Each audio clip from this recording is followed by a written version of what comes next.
नमस्कार, ये NB news देख रहे हैं आप। मैं हूं आपके साथ पल्लवी राजपूत और हमारे खास कार्यक्रम उत्तराखंड का महासंग्राम में आप सभी का स्वागत है। उत्तराखंड कांग्रेस के नवनियुक्त प्रदेश अध्यक्ष करण माहरा ने पदभार ग्रहण कर लिया।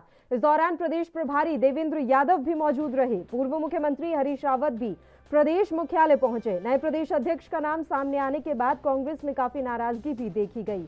अब कार्यभार संभालने के बाद ये देखने वाली बात होगी कि नवनियुक्त कांग्रेस प्रदेश अध्यक्ष कैसे पार्टी को आगे लेकर चलते हैं और पार्टी में नाराज नेताओं की नाराजगी कैसे दूर करते हैं। करण माहरा के नेतृत्व में कैसे कांग्रेस की नैया पार होती है और कैसे कांग्रेस में जारी अंतर्कलह शांत होता है।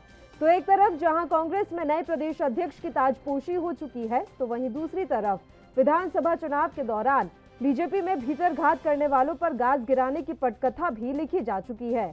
आपको बता दें कि बीजेपी ने 23 विधानसभा सीटों पर पार्टी विरोधी कार्य करने की रिपोर्ट अनुशासन समिति को सौंप दी है। रिपोर्ट का अध्ययन करने के बाद अनुशासन समिति की सिफारिशों पर पार्टी भीतरघात करने वाले नेताओं के खिलाफ कार्रवाई करेगी।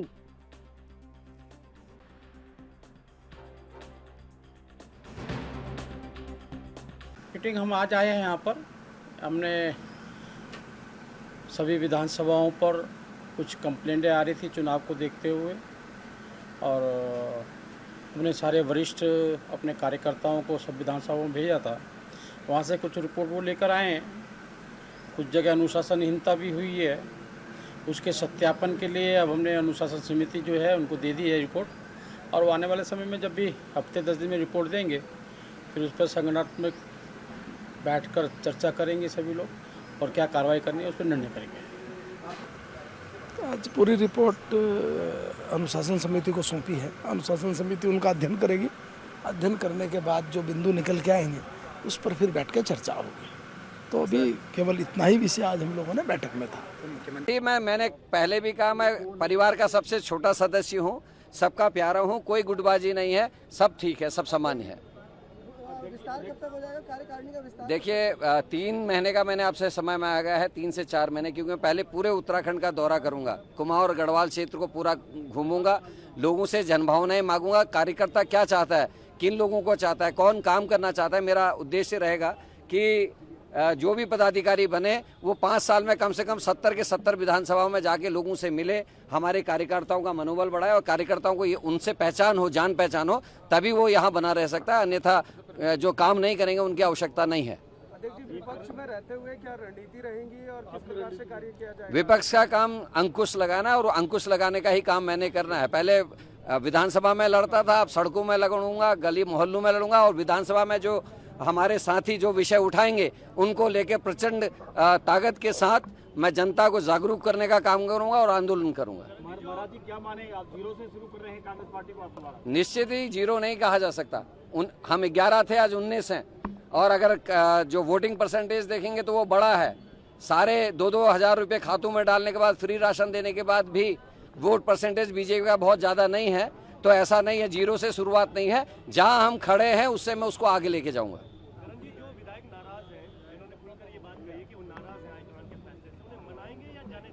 नहीं, मनाया जाएगा, लेकिन जो एक सीमा से आगे बढ़कर अगर किसी ने कोई बात की है तो उन बातों का परीक्षण किया जाएगा। जैसी बातें आ रही है उसके बाद तय करेंगे कि कार्रवाई होगी या उनकी बातें हाईकमान के संग बैठ के उनके संग समझौता या उनको जो भी समझाना है वो किया जाएगा। हरीश धामी जी से कोशिश की है, उनसे माननीय हरीश रावत जी ने भी बात की है, प्रीतम सिंह जी ने भी बात की है, और देखते हैं जो आरोप आ रहे हैं उनको भी पहले परीक्षण किया जाएगा, तभी निर्णय करेंगे कि बिल्कुल लड़ेंगे। और हम समझते हैं कि जो चीज़ हम पहले नहीं कर पाए वो शायद आप करके दिखाएं, तो एक अवसर समझेंगे मुख्यमंत्री के खिलाफ पार्टी का उम्मीदवार खड़ा करके उसको जिताना। सर, हरिद्वार ने भरपूर।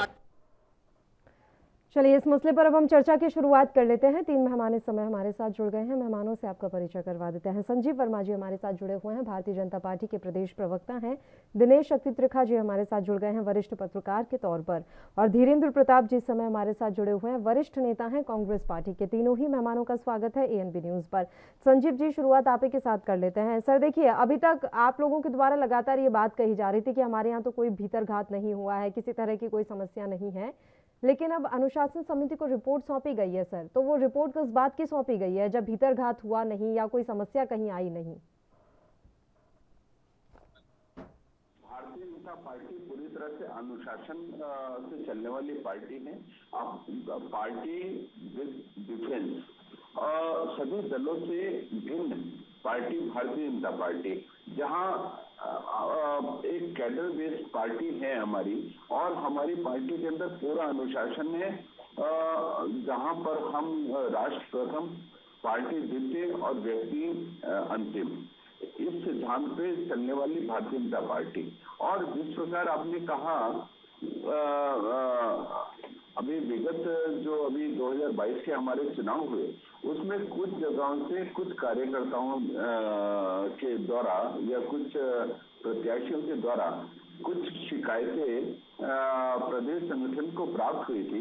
अनुशासन समिति को वो सभी शिकायतें भेज दी गई थी और अनुशासन समिति के द्वारा माननीय प्रदेश अध्यक्ष जी के साथ बैठकर उनके ऊपर परिचर्चा हुई और एक टाइम फ्रेम के अंदर अगले 10-15 दिन के अंदर उन जो भी शिकायतें मिली उनका एक तरह से पूरी तरह से निस्तारण हो जाएगा।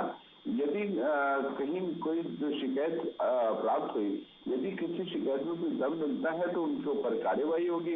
यदि उन शिकायतों के ऊपर कोई ज्यादा उनके ऊपर कोई आधार नहीं मिलता तो उन सब चीजों का बहुत जल्दी निस्तारण होगा और बहुत जल्दी आपके सामने जो भी रिपोर्ट आएगी मैं आपसे आपके चैनल के माध्यम से बोलना चाहता हूँ।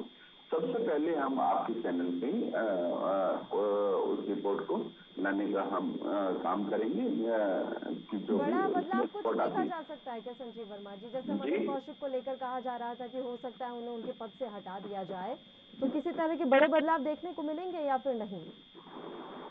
पल्लवी जी, मैंने कहा देखिए, अभी अनुशासन समिति की जो बैठक चल रही थी, अनुशासन समिति में आपस में चर्चा परिचर्चा ये सब कुछ हुआ है और इस पर जो भी शिकायतें यदि कुछ स्थानों से प्राप्त हुई, उन सभी का आपस में मिल बैठकर जो भी निस्तारण होगा वो सब कुछ आपके सामने आने वाले समय में आएगा। और जिस प्रकार से कांग्रेस पार्टी के अंदर आज एक बड़ा ड्रामा देखने के लिए मिला, जहां इनके नवनियुक्त प्रदेश अध्यक्ष, सबसे पहले मैं उनको हार्दिक बधाई और शुभकामनाएं अपनी ओर से देना चाहता हूं कि कांग्रेस पार्टी के नवनियुक्त आप प्रदेश अध्यक्ष बने हैं, आपको हार्दिक शुभकामनाएं। साथ ही जिस तरह से आज एक बड़ा ड्रामा कांग्रेस मुख्यालय में देखने के लिए मिला, जहां पर्दे के सामने सभी लोग एक मन के अंदर अंतर्द्वंद लिए हुए सभी एक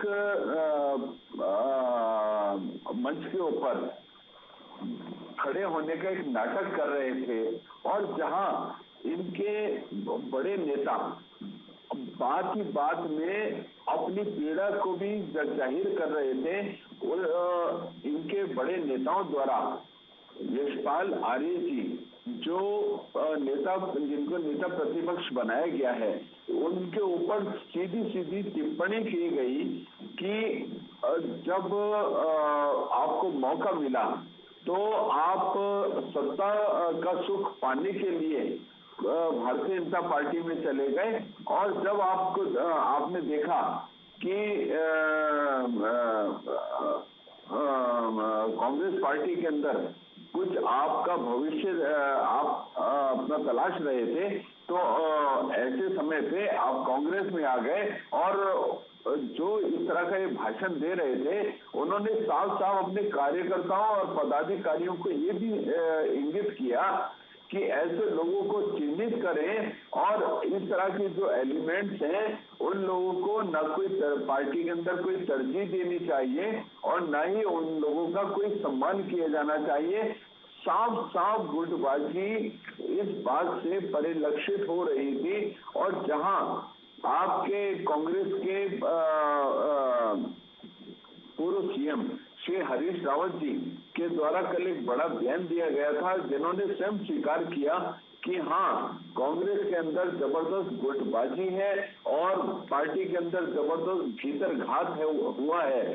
तो ये सारी चीजें मैं सोचता हूँ कांग्रेस के अंदर सब कुछ ठीक नहीं चल रहा है। और आपके जिस यहाँ तरह सब ठीक चल रहा है ना सर? बिल्कुल। कांग्रेस के यहाँ तो चलिए कुछ भी ठीक नहीं चल रहा है। All is well madam.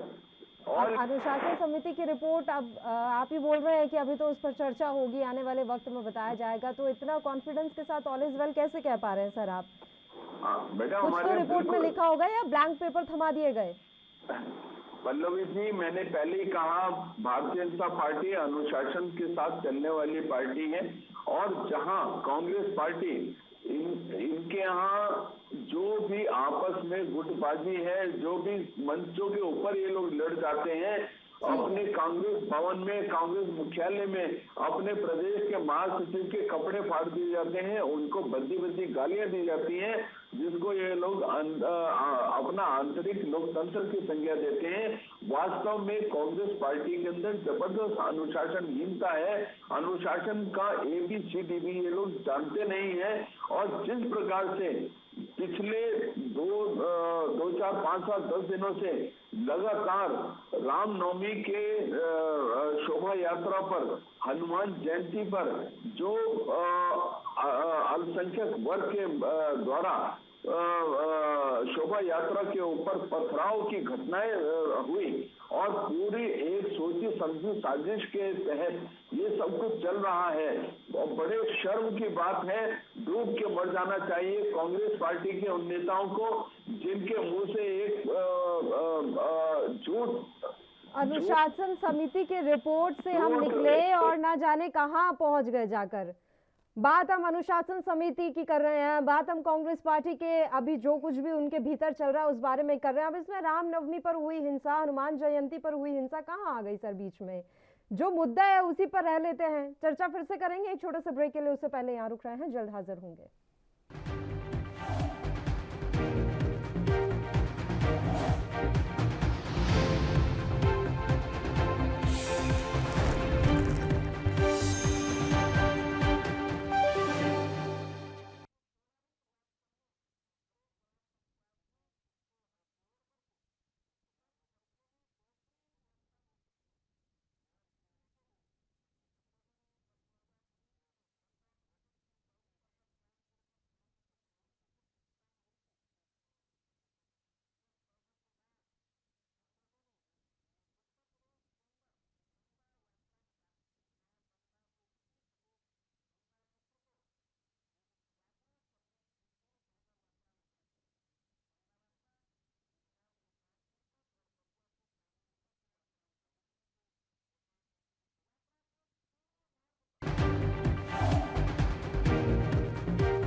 Break के बाद एक बार फिर से आप सभी का स्वागत है। चर्चा की शुरुआत कर लेते हैं। दिनेश जी, आप ही का रुख करूंगी सर।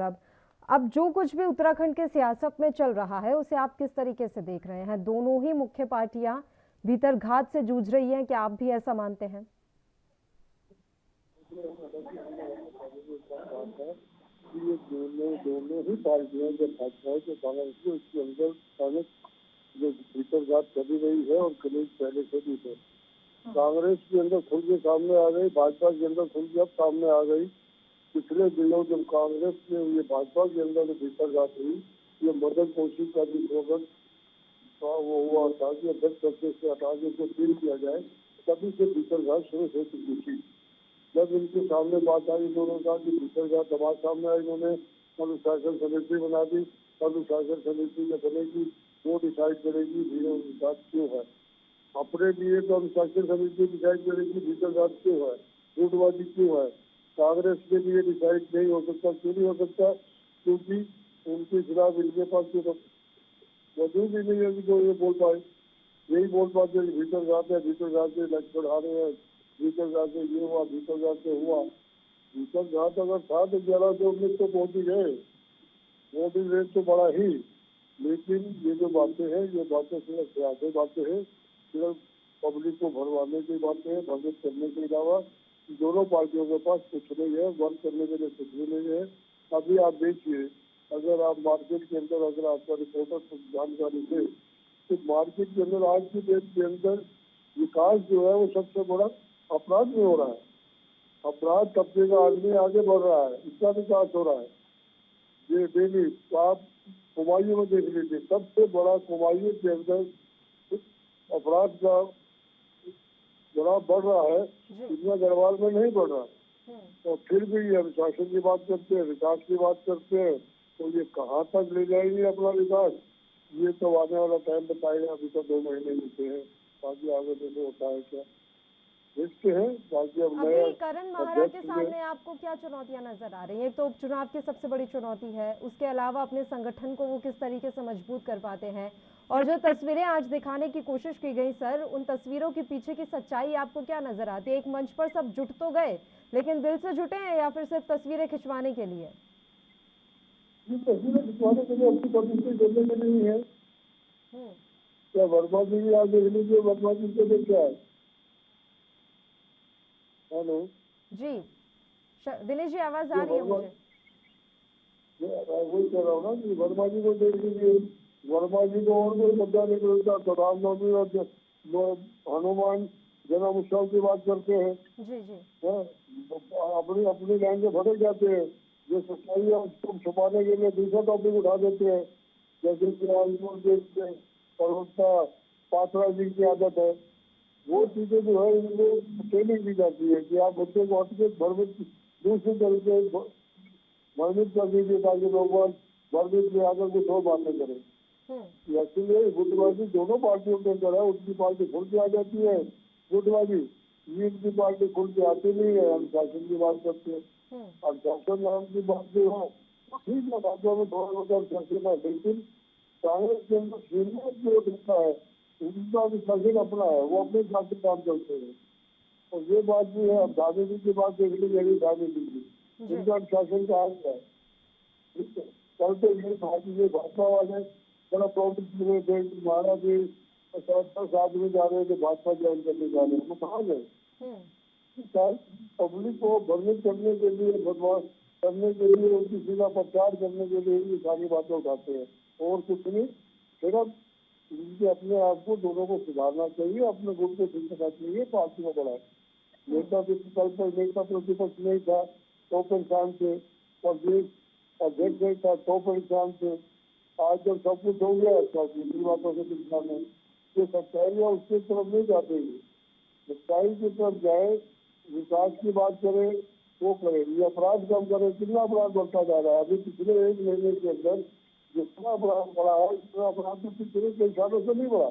हर दिन कभी डकैती हो रही है, कल देखिएगा 2 पेट्रोल पंप लूट गए, और दिन कुमायूं के अंदर कोई ऐसा दिन, कोई ऐसी बात नहीं होती जिस दिन वहाँ पर बलात्कार की और किडनैपिंग की खबर आती है। ये अपराध का विकास हो रहा है, जैसे विकास कुछ नहीं हो रहा। बाकी तो कांग्रेस भाजपा के नेता हैं, अपनी पढ़ाई करना चाहते हैं, अपनी पढ़ाई करें, अपने आप को सुधारना चाहते हैं तो सुधारे, तो आगे धार्मिक इलेक्शन है उसकी तरफ ज्यादा ध्यान देकर एक दूसरे के ऊपर राजसंधा लगाए, मेरा तो ये कहना है। संजीव वर्मा जी, दिनेश जी ने साफ तौर पर कहा है कि आप अपनी पार्टी पर पहले ध्यान दे लें, आप जिस अनुशासन की बात कर रहे हैं वो नजर नहीं आ रहा। गढ़वाल से ज्यादा कुमाऊं में अपराध बढ़ रहे हैं सर, और उसे रोकना आपकी जिम्मेदारी है। कांग्रेस पार्टी के भीतर क्या चल रहा है, इससे ध्यान हटाइए और उत्तराखंड पर लगाइए। पल्लवी जी देखिए, भारतीय जनता पार्टी पूरी तरह से एकजुट है, अनुशासन के उस पर हमारी पार्टी चलती है, और किसी भी प्रकार जैसा आप कह रहे हैं कानून व्यवस्था की बात आप कर रहे हैं, तो कानून व्यवस्था की स्थिति उत्तराखंड में पूरी तरह से दुरुस्त है। और माननीय मुख्यमंत्री जी द्वारा जो अभी विगत में 1064 का एक टोल फ्री नंबर जारी किया था, उन्होंने आम जनमानस से आग्रह किया कि आपको यदि कहीं पे भी किसी प्रकार की कोई शिकायत मिलती है तो आप तुरंत 1064 पर अपनी शिकायत दर्ज कराएं, और एक निश्चित टाइम फ्रेम के अंदर आपकी शिकायत का निवारण होगा। कोई व्यक्ति यदि भ्रष्टाचार करता हुआ पाया जाता है, कोई छोटा बड़े से बड़ा कोई भी अधिकारी उसके अंदर कोई भी व्यक्ति को किसी भी गलत आचरण में पाया जाता है तो आप उसकी शिकायत जो माननीय मुख्यमंत्री जी का जो टोल फ्री नंबर घोषित किया है 1064 पर उससे अपनी शिकायत दर्ज कराए, उसके ऊपर निश्चित ही जल्द से जल्द कार्यवाही होगी और किसी भी जल व्यक्ति को बख्शा नहीं जाएगा। साथ ही अभी अगले माह 3-4 तारीख में जो हमारी चारधाम यात्रा प्रारंभ होने जा रही है उसमें बहुत बड़े पैमाने पर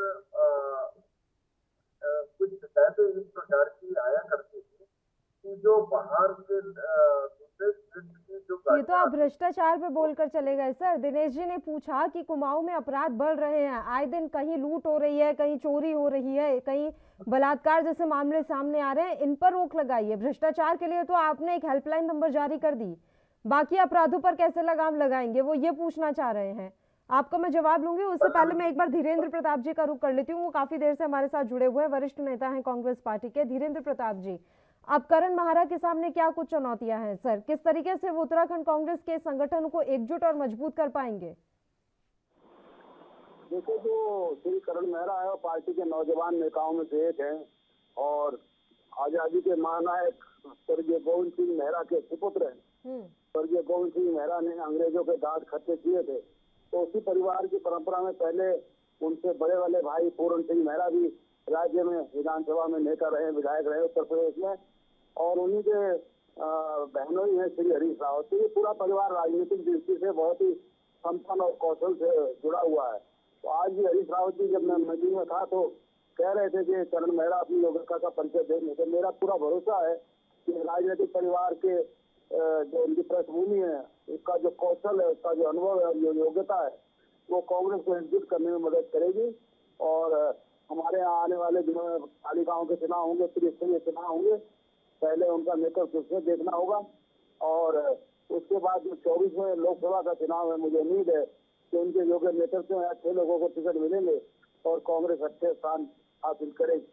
सबसे पहले तो उन्हें उपचुनाव ही अभी फेस करना है सर, उपचुनावों का सामना करना है, उसमें जीत दर्ज करवानी है, तो अभी से उनको काम करना शुरू करना पड़ेगा। और दूसरी बात यह कि जो बातें लगातार सामने आ रही थी कि हरीश धामी बीजेपी छोड़ सकते हैं, प्रीतम सिंह नाराज चल रहे हैं, ये सारी चर्चाएं हवा हो गई। देखिए, ये एक भ्रामक प्रचार है कि प्रीतम सिंह की पार्टी छोड़ देंगे। इतने सालों से पार्टी में है, कभी किसी पद का लालच नहीं किया और उनकी जो साख राज्य में है एक सच्चे नेता की साख है। जहाँ तक हरीश धामी का सवाल है, वो पार्टी के नौजवान नेताओं में से है और एंग्री यंग मैन उन्हें कह सकते हैं पार्टी का। तो अगर वो कभी उत्साह में आकर कोई बातें कहते हैं तो हम उसे छोटे भाई का गुस्सा समझते हैं। मैं समझता हूँ वो उत्तराखंड राज्य की धरोहर है और आने वाले दिनों में वो बड़े नेता के रूप में उभरेंगे। और संजीव वर्मा जी जो लगातार बातें कह रहे थे कि आपकी पार्टी में कोई अनुशासन नहीं है, आप लोग जिस तरीके से आप लोगों की लड़ाइयां खुलकर सामने आती हैं, हंसी का पात्र आप लोग बन जाते हैं, एक प्रतिक्रिया मैं उस पर भी चाहूंगी आपकी तरफ से। देखिए, जहाँ तक हंसी का पात्र है इसका सवाल है, कांग्रेस दुनिया की सबसे बड़ी प्रजातांत्रिक पार्टी है। ये सही है कि कांग्रेस गंगा की तरह है जिसमें कभी पानी का प्रवाह ज्यादा दिखाई देता है, कभी कम दिखाई देता है। वो जन समर्थन पर निर्भर करता है कि कब जनता उसको ज्यादा पसंद करती है, कब उसको कम पसंद करती है। इस तरह वो आज भी मोहित रहे और आज भी लोग ये जानते हैं कि आजादी की लड़ाई कांग्रेस के नेतृत्व में लड़ी गई और देश का नवनिर्माण जो 1947 के बाद हुआ है, इसका नवनिर्माण का श्रेय भी किसी को है तो कांग्रेस को है। अभी तक तो जो लोग आते हैं वो लोग यही कहते हैं 70 साल में क्या हुआ क्या नहीं हुआ, लेकिन मैं कहना चाहता हूँ सुई से लेकर हवाई जहाज तक, परमाणु बम से लेकर मिसाइलों तक कांग्रेस ने इतिहास का नया इतिहास देश का खोला है।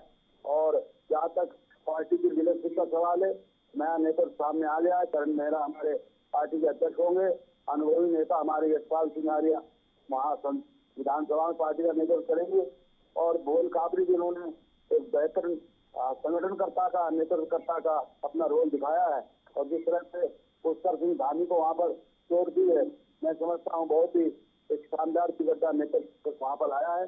रही बात गढ़वाल के लोगों की, मुझे लगता है 1-2 दिन 3 दिन में गढ़वाल नेतृत्व मंडल भी पार्टी के नेतृत्व मंडल से जुड़ा मिलेगा।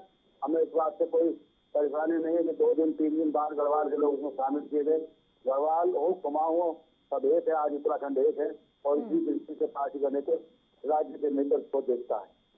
संजीव वर्मा जी बहुत बड़ा बयान देगा यहाँ धीरेन्द्र जी। उन्होंने कहा है कि दुनिया की सबसे बड़ी प्रजातांत्रिक पार्टी है कांग्रेस पार्टी और आप इतने हल्के में ले रहे हैं कांग्रेस को। पल्लवी जी देखिए, उन्होंने एक तरह से सही कहा, लेकिन जो उन्होंने कहा वो एक अतीत हो गया है। वो दुनिया की सबसे बड़ी पार्टी थी लेकिन आज नहीं है। आज एक समय कांग्रेस के पास मैक्सिमम राज्य में सरकारें हुआ करती थी, आज नहीं है। 18 राज्यों में इनकी सरकारें थी जो सिमट कर आज मात्र 2 स्टेट में रह गई हैं। आज 18 स्टेट ऐसे हैं जहां पर कांग्रेस पार्टी का एक सिंगल सांसद भी नहीं है। तो इनकी जो बात थी, तो मैंने कहा आपने जो कहा एक समय के लिए तो वो सही था, लेकिन वो आज लागू नहीं होता। कांग्रेस पार्टी आज जिस प्रकार से बहुत तेजी के साथ सिमट रही है, जिस प्रकार से आपकी जो 2 सरकारें तो इस बार ही चली गई। अब पंजाब का हाल आप देखिए, पंजाब एक शून्यता में आप लोग चले गए। एक जिस प्रकार से आपने आपके हाई कमान के द्वारा 5 राज्यों की जबरदस्त हार का ठीकरा सीधा मात्र प्रदेश के अध्यक्षों के ऊपर फोड़ दिया गया, जबकि उसके उतने ही जिम्मेदार जो प्रदेश के प्रभारी थे उनके ऊपर भी मैं सोचता हूँ ये बड़ी कार्रवाई होनी चाहिए थी। किंतु जिस प्रकार कांग्रेस पार्टी उत्तर प्रदेश में बिल्कुल लगभग शून्य होगी, 2 सीटों 403 में से 2 सीटों पर आई, इससे ज्यादा शर्मनाक और बुरी हार कांग्रेस पार्टी के लिए शायद नहीं हो सकती। क्योंकि जिस तरह से लगातार उत्तराखंड के प्रभारी श्री देवेंद्र यादव जी के ऊपर आपके ही जो प्रदेश के बड़े नेता हैं वो लगातार आरोप लगा रहे थे कि उनको भी जिम्मेदार मानकर उनके ऊपर भी बड़ी कार्रवाई होनी चाहिए।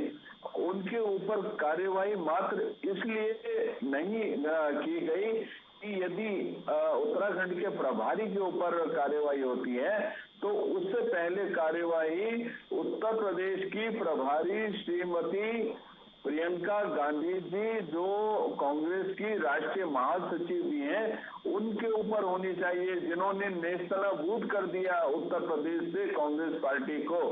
और जिस तरह से अभी हमारे बड़े भाई कांग्रेस के आपने एक बात का वर्णन किया, जो आपके अभी नवनियुक्त अध्यक्ष बने हैं, आपने उनका वर्णन किया कि वो उनका पूरा परिवार कांग्रेस में विभिन्न पदों पे रहा और साथ ही उन्होंने उस चीज का उल्लेख इस तरह थोड़ा सा जोर देते हुए किया कि वो हरीश रावत जी के बहनोई हैं कि साले हैं, ये क्या कुछ इस तरह से बखान किया, यानी कि वो हरीश रावत जी के परिवार से संबंधित रखते हैं। तो जिस तरह से हम शुरू से बोलते आए हैं, कांग्रेस परिवारवाद से बाहर निकलना ही नहीं चाहती। जिस प्रकार से सेंटर में केंद्र में आप गांधी परिवार से बाहर नहीं निकल पा रहे हैं, जहां G23 ग्रुप लगातार आपकी आलोचना कर रहा है, लगातार कह रहा है कि अगर कांग्रेस पार्टी को बचाना है तो गांधी परिवार का त्याग करना पड़ेगा, गांधी परिवार से बाहर आना पड़ेगा। उसी प्रकार केंद्र में गांधी परिवार और उत्तराखंड में आपने पूरा का पूरा इस चीज को इस नेक्सस को हरीश रावत परिवार के अंदर सीमित करके रख दिया। और जिस प्रकार से 10-12 विधायक लगातार आज अपनी नाराजगी व्यक्त कर चुके हैं, मैं सोचता हूं आने वाला जो समय कांग्रेस के लिए एक डूबती नैया का समय है और कांग्रेस पार्टी जिस तरह से एक रसातल की ओर जा रही है, कांग्रेस के लिए एक बहुत बड़ा शोचनीय विषय है। धीरेन्द्र प्रताप जी। रसातल में जा रही है कांग्रेस पार्टी और अभी से आपको मंथन कर लेना शुरू करना चाहिए। देखिए, ये एक चुनाव या दो चुनाव कांग्रेस को कहीं रसातल में नहीं पहुंचा सकते। ये भाजपा को देखना होगा कि वो सैद्धांतिक राजनीति करती है या उसको बिना किसी सिद्धांत की राजनीति करना है। जिस तरह से गोवा में पहले हम चुनाव जीते और मध्य प्रदेश में जीते, वहाँ पर चुनी हुई सरकारों को गिराया गया। ये पार्टी में डिफरेंस यही आपने, चलिए बहुत अच्छी बात यहाँ पर छेड़ दी सर। अभी आपने कहा कि आप दुनिया की सबसे बड़ी प्रजातांत्रिक पार्टी हैं, आपकी पार्टी के अंदर लोकतंत्र सबसे ज्यादा है। ये कैसा लोकतंत्र हुआ कि बड़ी आसानी से विधायक इधर से उधर चले जाते हैं, चाहे वो मध्य प्रदेश का किस्सा रहा हो, चाहे वो गोवा का किस्सा रहा हो। तो आप कैसे अपने आप को प्रजातांत्रिक या लोकतांत्रिक पार्टी के अंदर गिनते हैं? ये तो लोकतंत्र हुआ ही नहीं ना। नहीं है, मेरे कहने का मतलब ये है कि लोकतंत्र का जो स्वरूप सन 43 में देश में आया, उसका लक्ष्य था कि एक अच्छा शासन तंत्र हम राज्यों को और देश को दें। लेकिन जिस तरह से भाजपा ने भ्रष्टाचार को बढ़ावा दिया है और जिस तरह से गलत नीतियों का इस्तेमाल करके और गलत संसाधनों का इस्तेमाल करके देश को आगे बढ़ाया, देश सवेरे उसका नुकसान भारतीय जनता पार्टी भुगतेगी और कांग्रेस तो भुगत ही नहीं। कांग्रेस की उदारता का जो लाभ है वो दिन समय तक उनके लिए भी लाभकारी शामिल नहीं हो सकता। और यही कारण है कि कई राज्यों में उनके यहाँ भी असंतोष दिखाई देता है।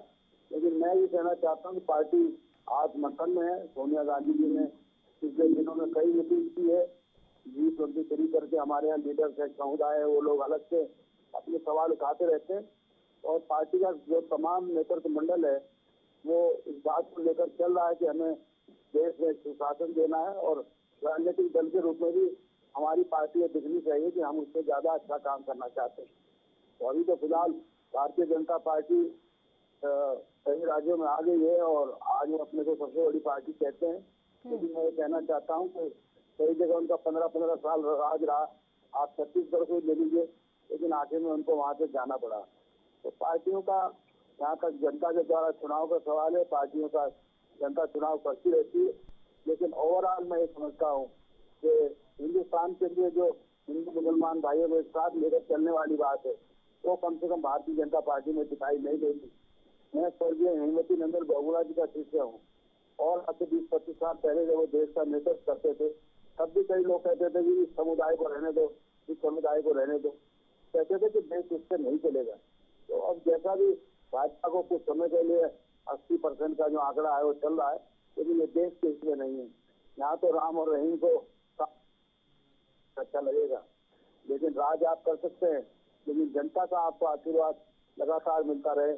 मुझे लगता है जनता जगेगी और एक बार फिर से राम रहीम भाई भाई का जो नारा कांग्रेस का है वो देश में चलेगा। दिनेश शक्ति त्रिखा जी, अभी जनता सो रही है। अलग अलग राज्यों में जिस तरीके से भारतीय जनता पार्टी अपनी जीत की हैट्रिक लगा रही है, तो जनता सो रही है। जनता सो नहीं रही, जनता देख रही है कि घड़ा कब तक भरेगा। जब घड़ा भरता है तो उसका पानी पास छलकता है। अब आपके पास छोटा सा मैं एग्जाम्पल देता हूँ देहरादून का ही। अनुशासन की बात करती है भाजपा, अभी वर्मा जी ने अनुशासन की बात की। क्या अनुशासन ये सिखाता है कि आप दूसरों को गालियां दें, दूसरों के खिलाफ बदतमीजी बोले? ठीक है, कांग्रेस का शोकत जो है स्तर गिर रहा है, कांग्रेस शोकत डामाडोल है, तो क्या एक इनका एमएलए बड़ी सभा में पत्रकारों के सामने ये बोलता है कि बेटा तो पप्पू है, माँ उसकी बबली है? What nonsense! आप राजनीति कर रहे हैं, घर के ऊपर एक्शन लगा रहे लोगों के, यही अनुशासन है क्या? अगर मुखिया आपका तो किसी के ऊपर जो छीटाकटी करता है तो क्या उसकी एमएलए को भी ये हक हो जाता है कि वो भी छीटाकटी शुरू कर दे? नंबर प्रताप सिंह ने जो बात की मैं उसको समर्थन करता हूँ कि वो इस वक्त जो है वो जनता की फेवर में नहीं है। क्योंकि मैं आपको बड़ा छोटा सा एग्जाम्पल देता हूँ। अभी पिछले दिनों ये 2,000 रुपये राशन की जो बात होती है, मेरे कम से कम 20 आदमियों ने 1,36,790 पैकेट बनवाए राशन के। उस राशन के ऊपर मोदी जी की फोटो किसने लगाई? इन्होंने क्यों लगाई मोदी जी की फोटो?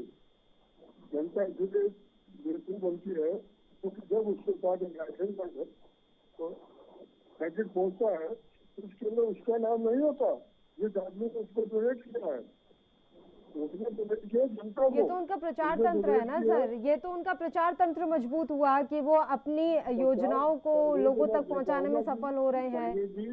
प्रचार तंत्र ये नहीं होता कि आप किसी के ऊपर गाली दे, आप किसी के खिलाफ बोले, एक प्रोटोकॉल होता है। मैं आज इनसे पूछता हूँ वर्मा जी से, क्या इन्होंने प्रोटोकॉल देखा था भी?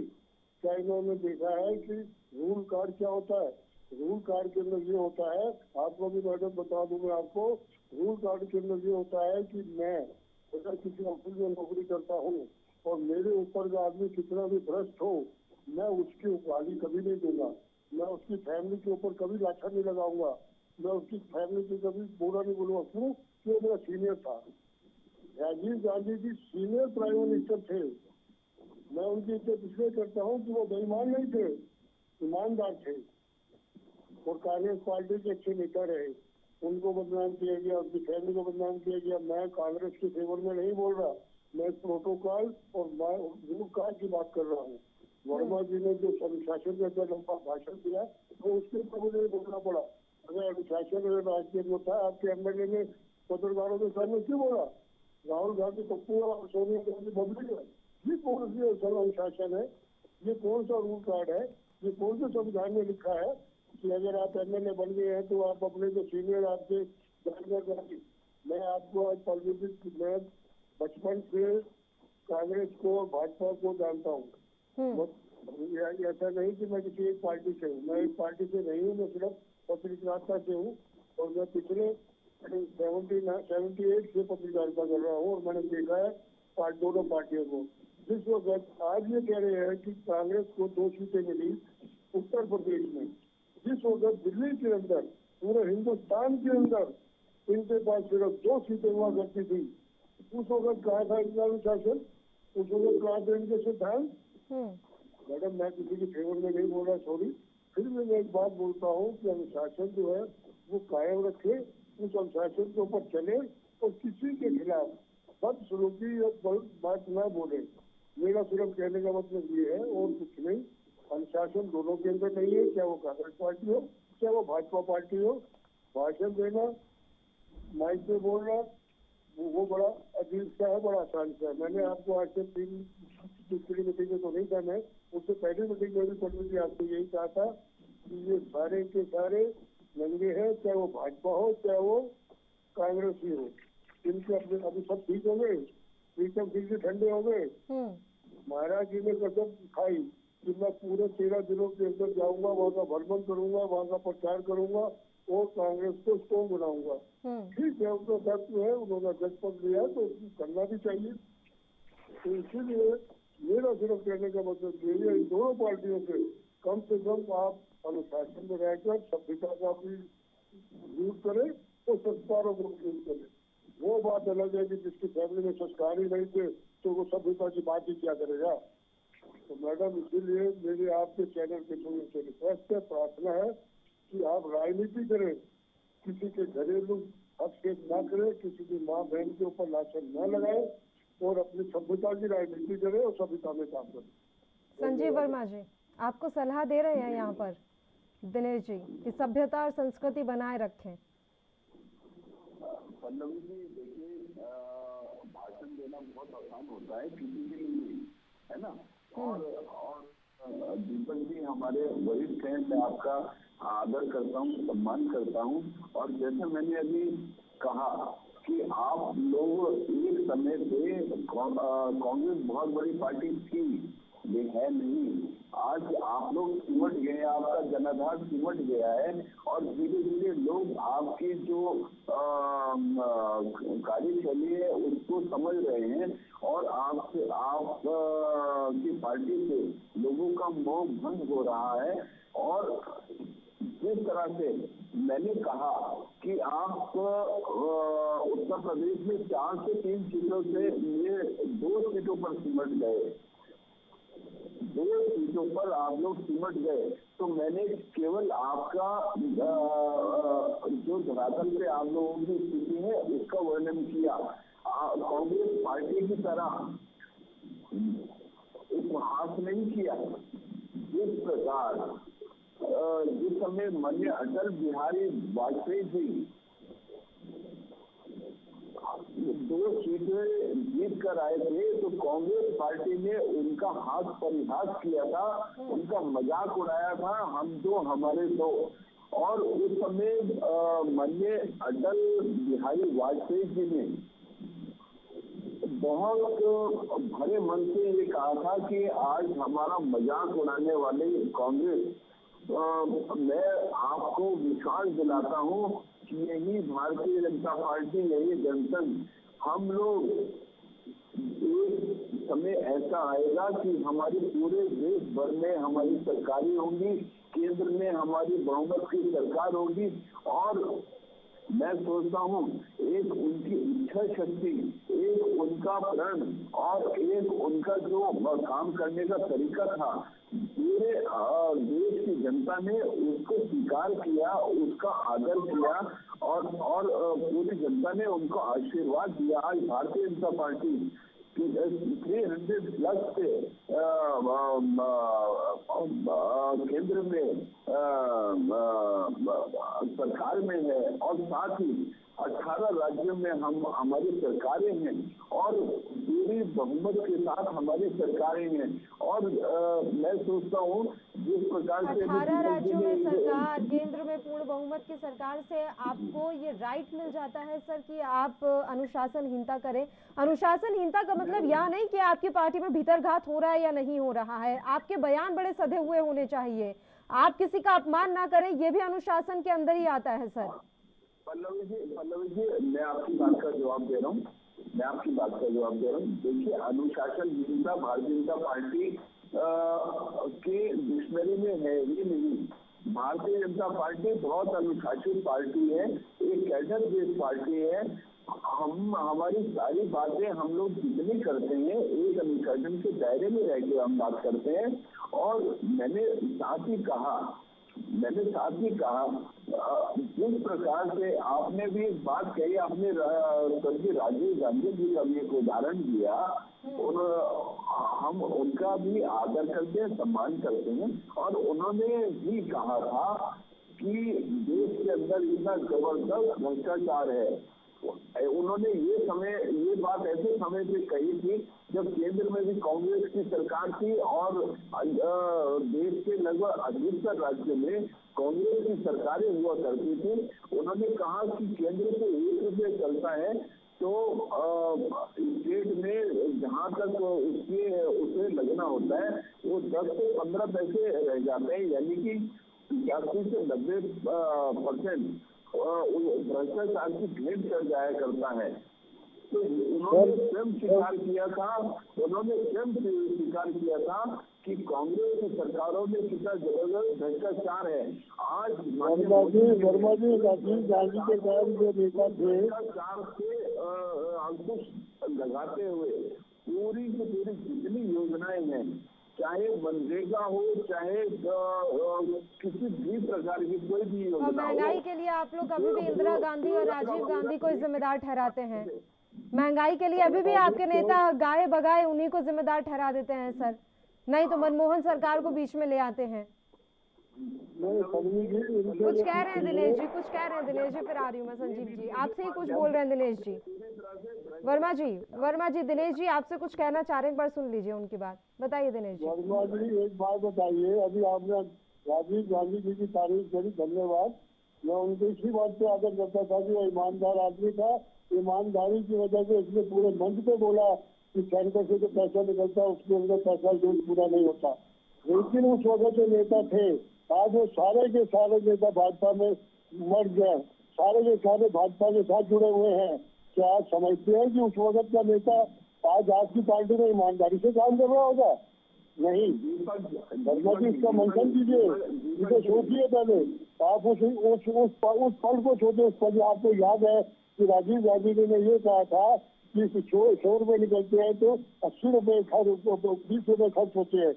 उस वक्त में जितने नेता थे, चाहे वो गनाम में थे, चाहे वो जिले स्तर के थे, चाहे वो स्टेट स्तर के थे, और सारे आज की गोद में बैठे हुए हैं। नहीं तो आप कहिए तो जिस दिन मैं आपके साथ बैठूंगा क्योंकि मैं उन बेड पर हूँ और उस वक्त मैं आपको एक एक नाम बताऊंगा कि जो उस वक्त कांग्रेस के नेता थे और राजीव गांधी ने उनके ऊपर टिप्पणी रखी थी। आज वो सारे नेता भाजपा के अंदर मर्ज है। क्यों? किस लिए? क्या आप नहीं जानते थे कि ये नेता भाजपा का नहीं है, कांग्रेस का है? दीपक जी आपकी बात आई है, अपना जवाब भी लेंगे। आपने कहा मैंने राजीव गांधी जी की तारीफ करी। मैंने राजीव गांधी जी की तारीफ नहीं की। मैंने उनकी जो बेबाकी थे, उन्होंने कांग्रेस के भ्रष्टाचार का उल्लेख किया। इस बात की उनकी तारीफ करी कि उनके अंदर कम से कम ये स्वीकार करने की ताकत तो थी कि कांग्रेस जबरदस्त तरीके से भ्रष्टाचार में लिप्त है, भ्रष्टाचार में डूबी हुई है। उन्होंने स्वीकार तो किया कम से कम। और वही तो आज आपकी गोद में बैठे हैं। उसके बाद आप ये देखिएगा, उसके बाद कांग्रेस की जितनी सरकारें आई, चाहे कोल घोटाला हो, चाहे 2G घोटाला हो, चाहे स्पोर्ट्स घोटाले हो, मैं अगर फेरिस्त निकालूंगा तो पूरी डिबेट खत्म हो जाएगी। शायद सैकड़ों की संख्या में घोटाले है, देश खाया घुन की तरह आप लोगों ने। मैं दीपक जी, आप कांग्रेस का बहुत फेवर कर रहे हैं, कांग्रेस का बहुत फेवर कर रहे हैं। क्या आप कांग्रेस से इतनी बात पूछ सकते हैं कि एक अखलाक की हत्या होने पर, एक अखलाक की मृत्यु हुई तो उसके लिए आपने पूरा देश को सर पे दिया कांग्रेस पार्टी के द्वारा। और आज अभी रामनवमी के शोभा यात्रा पर और राजनीति को सर धार्मिक मसले पर मत ले जाइए। ना सर, देखिए अभी हमारा जो मुद्दा चल रहा है वो धर्म से बिल्कुल परे है। आप लोगों को क्यों साफ सौंप दिया? एक निंदा का एक शब्द भी आप लोगों के मुंह से नहीं निकला। आप लोगों को क्यों साफ सौंप दिया बताइए? तो आपको इस बात का भी जवाब देना चाहिए ना। तुष्टीकरण की राजनीति कब तक करेंगे? मुद्दा ही नहीं है, वो मुद्दा ही नहीं है आज का। धीरेन्द्र प्रताप जी,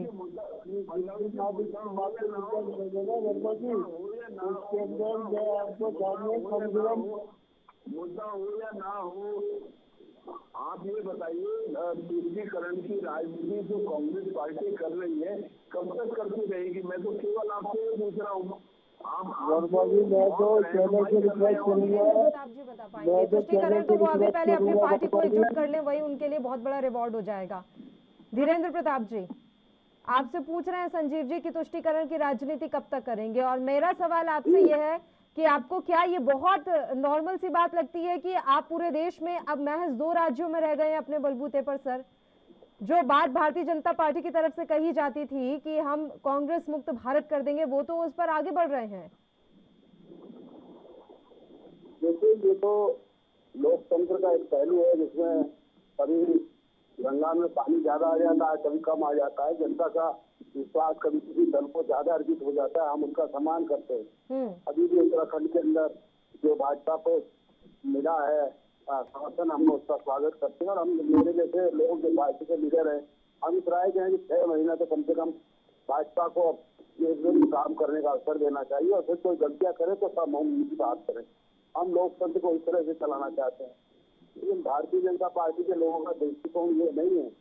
वो सही है कि हमारे यहाँ हम अपनी अपनी कमियों का मंथन कर रहे हैं, देख रहे हैं कि किस्तों को देने में कहाँ पर चूक हुई, या संगठन में कहाँ पर गड़बड़ हुई, या कौन सी ऐसी नीति है। लेकिन हमने इसका आकलन कर लिया है और हमें मालूम है कि जो मूल शासन की नीति चलाई है भारतीय जनता पार्टी ने, उससे काफी उसको फायदा हुआ है। और इसके अलावा भी हिंदू मुस्लिम विवाद पैदा करके हिंदुओं को केंद्रीकरण करना, ये 2-3 बातें हैं जिसका खुलासा हो गया है। और लोग इस बात को अभी नहीं, कुछ देर बाद समझेंगे कि देश को कैसे। जहाँ तक राशन का भी सवाल है, मैं कहना चाहता हूँ जब कांग्रेस सत्ता में थी तो मनरेगा लेकर आई थी महात्मा गांधी जी के नाम पे। तो ये नहीं था अब लोगों को राशन दे दिया जाए और देश को खत्म कर दिया जाए। मैं चाहता हूँ कि ये जो नीति अब देश में चलने लगी है सभी जगह, ये देश के लिए दूरगामी, इसके परिणाम अच्छे नहीं होंगे। आज क्या हो गया कि पहाड़ों के गाँव मुफ्त का राशन मिलेगा तो काम कौन करेगा? कि वहाँ खेती चौपट हो गई है और उसके अलावा भी भाजपा ने एक तरह से ये मुफ्त राशन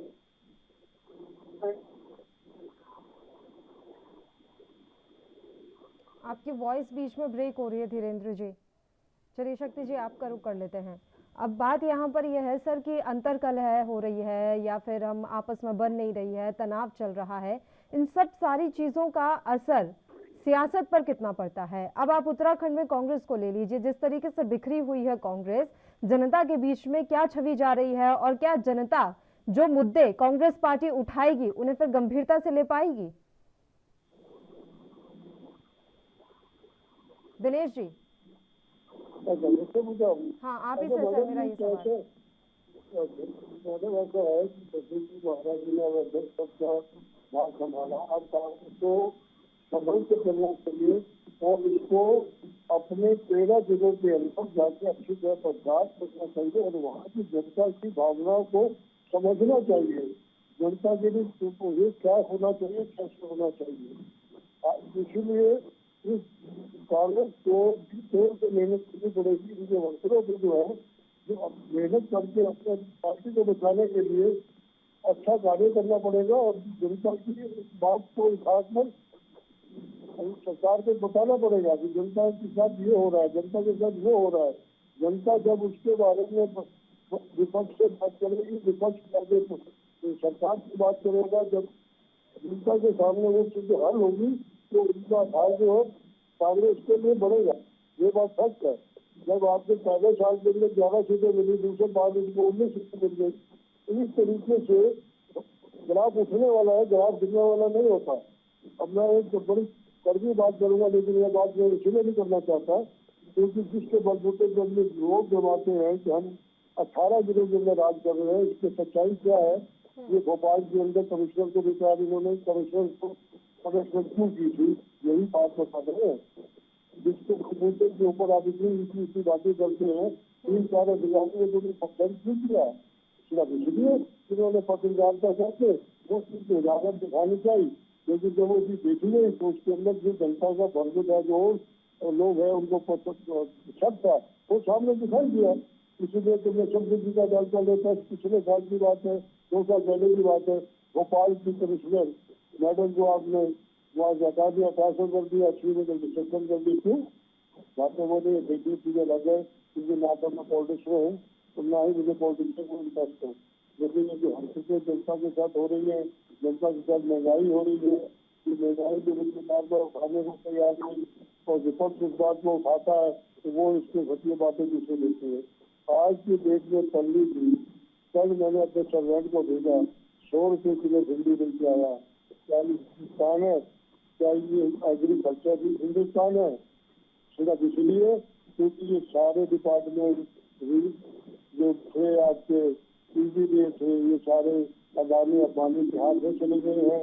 ये सारे के सारे अपने मनमोदी से पैसे मांगते हैं, नहीं सकते। एक भिंडी जैसी चीज 25 रुपए किलो, 20 रुपए किलो भिंडी में मिलती थी, आज वो 100 रुपए किलो भिंडी मिलती है। नींबू जो आपके गर्मियों के अंदर गर्मियों के लोगों गरीबों के लिए नहीं दवा रह गई थी नींबू पीना, आज वो नींबू जो है 300 रुपए किलो है। कौन सी जनता क्योंकि विपक्ष कमजोर होता जा रहा है। खरीदने में जाइए, अदरक खरीदने में जाइए बाजार में, लहसुन और अदरक भी खरीदने जाइए, जो 60 रुपए पाव हुआ करता था आज 40 रुपए किलो बिक रहा है, वो भी खरीदिए। चलिए ठीक है संजीव जी, अभी समय की कमी है सर, मुझे तीनों ही मेहमानों को रोकना पड़ेगा। शुक्रिया आप हमारे साथ जुड़े तमाम चर्चा करने के लिए। तो उत्तराखंड की सियासत में नित नए चेहरे और नित नई तस्वीरें लगातार सामने आ रही हैं। अब ये जानकारी मिल रही है कि करण माहरा एक बार फिर से संगठन को मजबूत करने की कोशिशों में जुट गए हैं और उन्होंने ऐलान किया है कि वो गांव-गांव ढाणी-ढाणी जाकर कांग्रेस पार्टी को मजबूत करने का काम करेंगे। अब ये तो आने वाला वक्त ही बताएगा कि करण माहरा कब तक कांग्रेस पार्टी के संगठन को मजबूत कर पाते हैं और एकजुट कर पाते हैं। इसी के साथ इस बुलेटिन में इतना ही। मुझे दीजिए इजाजत। देश और प्रदेश के तमाम ताज़ा खबरों के लिए आप देखते रहिए ANB न्यूज़। नमस्कार।